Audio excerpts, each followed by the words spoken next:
Hello, magandang araw. Kumusta kayong lahat?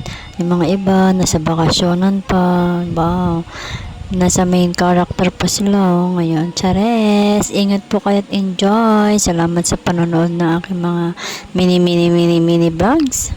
At tayo ay piling vloggers. Piling vloggers yan. Ito nga pala akong ginagawa na ng 3 araw.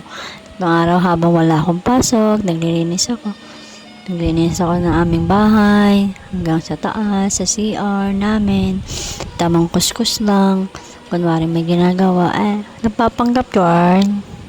Ito nga pala, sige dito, kuskus doon, kuskus dyan, para maging malinis. Sinasamantala ang walang pasok ng 3 araw. Imbis na makapag-relax, pero hindi ako makakapag-relax kasi kailangan kong maglinis. Ngayon lang tayo pagkakataon na wala akong pasok. Kailangan kong magkuskos. Ganon, hindi tayo mayaman, wala tayong katulong.